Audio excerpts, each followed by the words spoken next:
The United States has made a significant decision regarding its role in the ongoing conflict between Ukraine and Russia. This move has caught many by surprise, given the U.S.'s historical involvement in international peacekeeping and conflict resolution.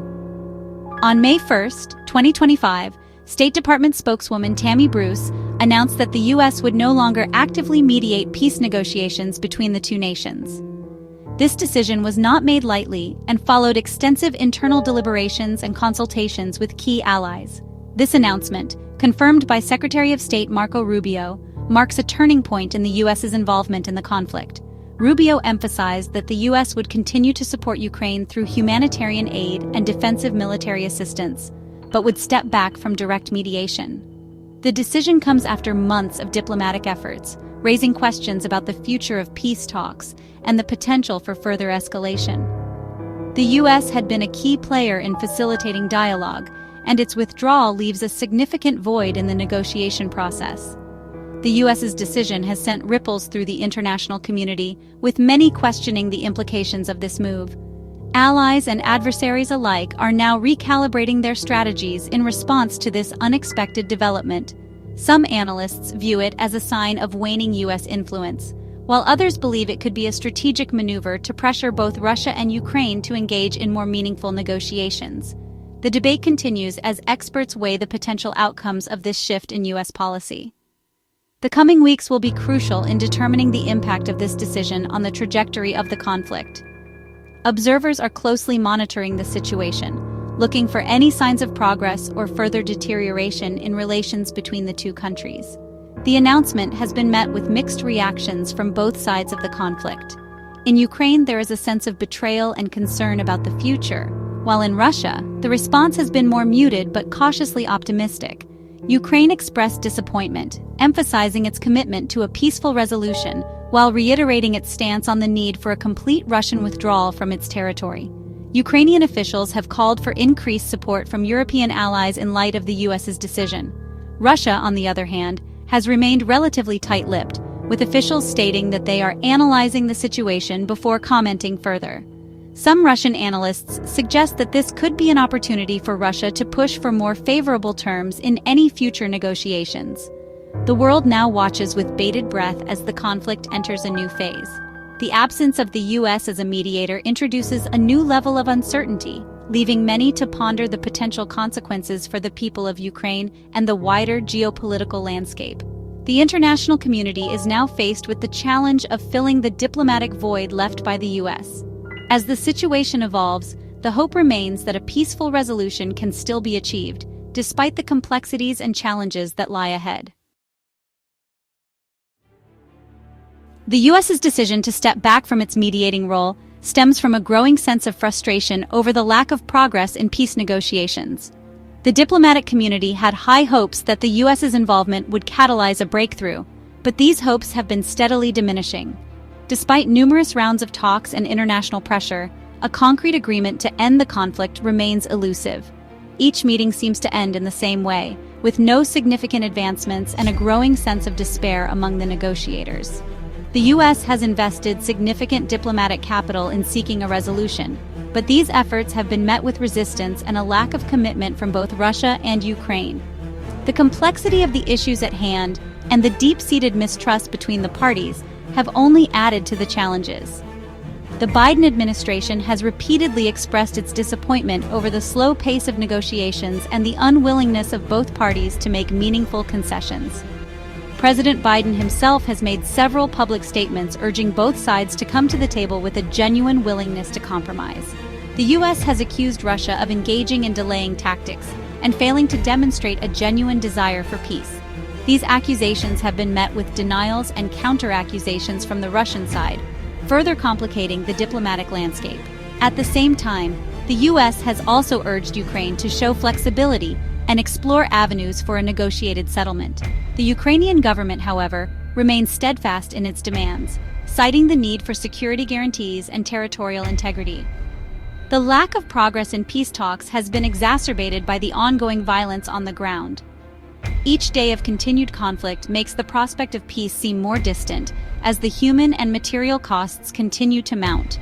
Despite international calls for a ceasefire, both sides have continued to engage in hostilities, resulting in civilian casualties and widespread destruction. The humanitarian crisis is deepening, with countless lives disrupted and communities torn apart. The U.S. has condemned the violence and called for an immediate cessation of hostilities, but these pleas have gone unheeded. Anti-war protests have erupted in various parts of the world, reflecting global frustration with the ongoing conflict. The U.S.'s decision to step back from its mediating role reflects the growing realization that its efforts have reached an impasse. Diplomatic channels remain open, but the momentum has clearly stalled.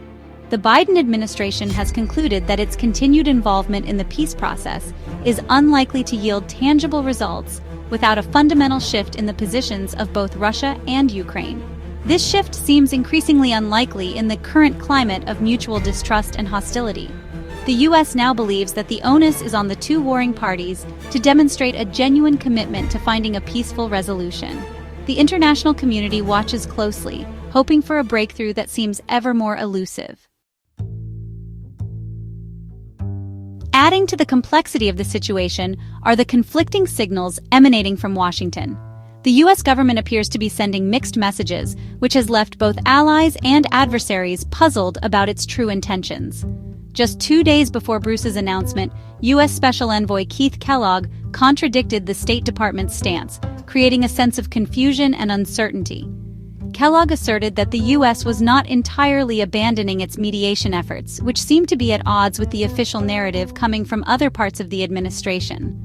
Kellogg's statement injected a degree of ambiguity into the U.S.'s position, making it difficult for international observers to understand the true extent of the U.S.'s withdrawal from the mediation process. This has left analysts and diplomats alike trying to decipher the true intentions behind the U.S.'s actions. The mixed messages have only added to the complexity of an already intricate situation. This discrepancy in messaging has raised concerns about the Biden administration's coherence and strategic clarity regarding the conflict. The lack of a unified stance has made it challenging for other nations to align their strategies with the U.S. Some analysts interpret the conflicting statements as a sign of internal division within the administration, suggesting that there may be differing opinions on how to handle the situation, while others view it as a deliberate tactic to keep both Russia and Ukraine guessing about the U.S.'s next move, adding an element of unpredictability to the diplomatic landscape. The mixed messages have also fueled speculation about the potential for a renewed U.S. diplomatic push in the future. Some believe that the U.S. might be positioning itself for a more strategic re-entry into the negotiations. Some experts believe that the U.S. may be using its withdrawal as leverage to extract concessions from both sides, aiming to create a more favorable environment for future talks. They argue that the U.S. could re-engage in negotiations if it perceives a genuine willingness from Russia and Ukraine to work towards a lasting settlement. This could be a strategic move to ensure that any future agreements are more robust and sustainable. However, the lack of clarity surrounding the U.S.'s intentions has created uncertainty and confusion among international actors. This ambiguity has made it difficult for other countries to plan their diplomatic strategies effectively.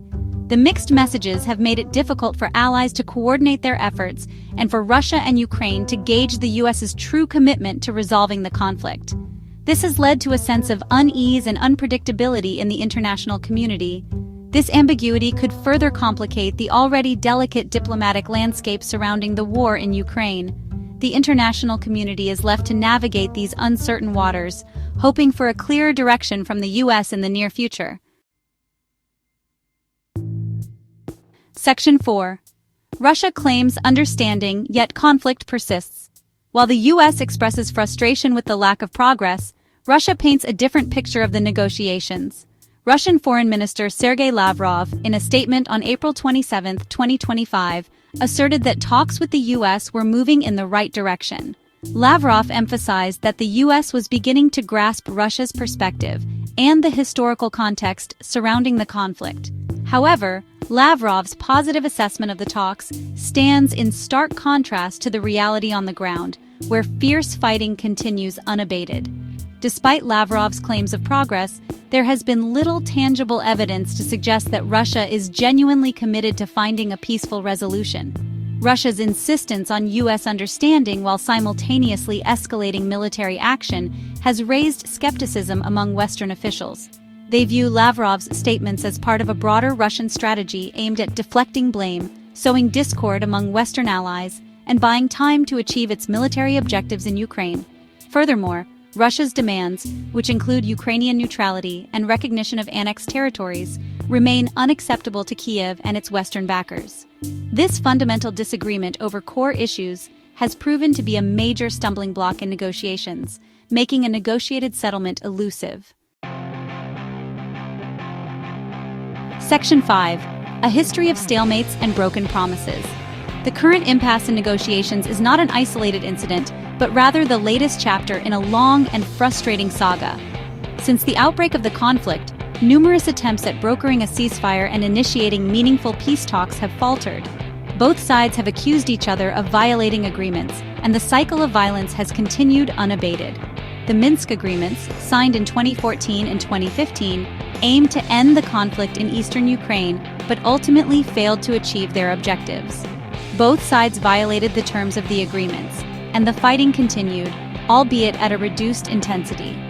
The U.S., under both the Trump and Biden administrations, has proposed several ceasefires and truces, but these efforts have been met with resistance or outright rejection from Russia. Moscow has often insisted on preconditions for a ceasefire that are unacceptable to Ukraine, such as a complete withdrawal of Ukrainian forces from contested areas. The repeated failures to achieve a lasting ceasefire have led to a deep sense of mistrust between the warring parties, making it exceedingly difficult to build the necessary foundation for meaningful peace negotiations.